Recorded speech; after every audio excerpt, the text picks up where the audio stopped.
Thank you. Good morning, Speaker. Good morning, Premier. My question is for the Premier. In the documents received during the gas plant scandal, we saw the confidential advice to Cabinet. We learned the path to balance you presented to the financial community was complete fiction. The numbers presented were, quote, never a real expectation, and, quote, was a deliberate policy. It went on to say that, quote, over the medium term, we have notional targets that add up to the deficit numbers, but not yet full plans to deliver on them.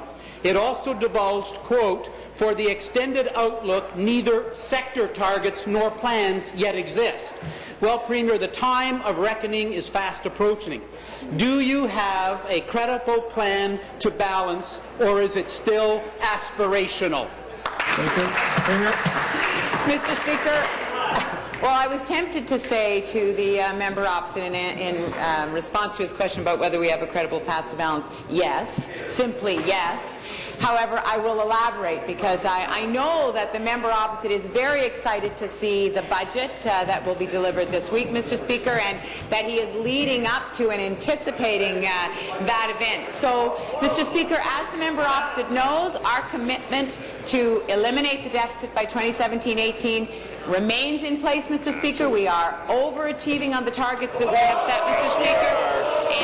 In 2014-15, our government beat the deficit target by $1.6 billion, Mr. Speaker. And the member opposite knows that we have a plan that includes program review, renewal and transformation, Mr. Speaker. He knows that managing compensation costs, Mr. Speaker, is part of that path to balance. And he knows, Mr. Speaker, that making sure that everyone pays their fair share of taxes, those are components of our path to balance, Mr. Speaker. Supplementary.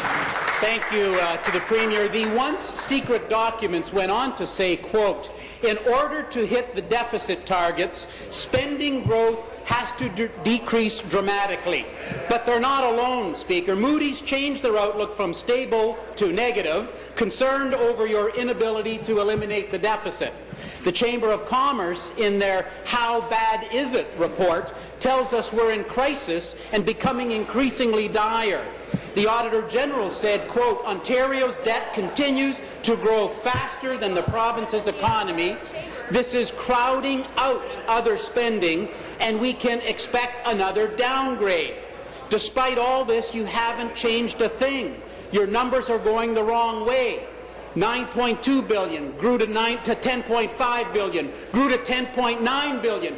You haven't changed a thing. When are you going to provide a serious, credible, and detailed plan to eliminate the deficit? Thank you. Again, Mr. Speaker, let me just repeat what I said in terms of in 2014-15, our government beat our deficit target by $1.6 billion, Mr. Speaker. And I will say to the member opposite that I recognize that we made decisions in terms of investment in this province, in terms of investment in people's talent and their skills in our education system, Mr. Speaker, in terms of investment in infrastructure, public transit, roads, bridges across this province. We made those decisions as being very, very important to the future well-being of this economy, Mr. Speaker. So we're committed to that. At the same time, we've taken a balanced approach, and let me just expand on the plan in terms of the path to balance. When I talk about program review and renewal and transformation, we're talking about reducing overlap, Mr. Speaker. Answer. We're talking about improving efficiency.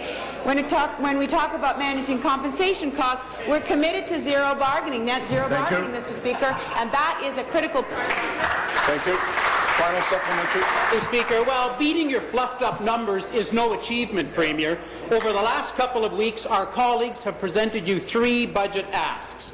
The first asked you to stop your planned pension tax, as it will put a burden on business and cost us jobs. The second asked that your cap-and-trade tax not be adopted, as it hurts families by putting a tax on everything.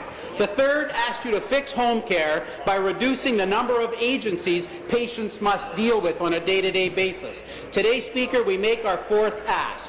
Now, based on everything you've heard from all of the experts, including your own Ministry of Finance, Premier, we ask that you present a serious, credible, and detailed plan to balance the budget by 2017-18. Question. Thank you. Well, Be seated, please. Be seated, please. Thank you. Premier. Thank you very much, Mr. Speaker. So let me just say to the member opposite on the fourth The member from Renfrew, come to I order. look forward to him reading the budget before he comments on it, and he will see the serious, credible plan that's in place, Mr. Speaker. On the issues around home care, Mr. Speaker, we are in the process of transforming the health care system, and I agree with him that there's more that we can do in terms of making sure that people understand the system, that they can access the system, and making sure that we've got the right governance in place, Mr. Speaker. His first two asks, what he's saying in terms of the first ask, Mr. Speaker, is make sure you don't work to have retirement security in this province. Well, we're not going to do that. We are absolutely committed to retirement security, Mr. Speaker. The member from Nepean and Carleton will come to order.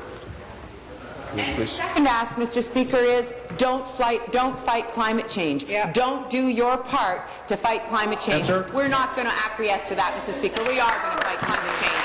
Thank you. New question?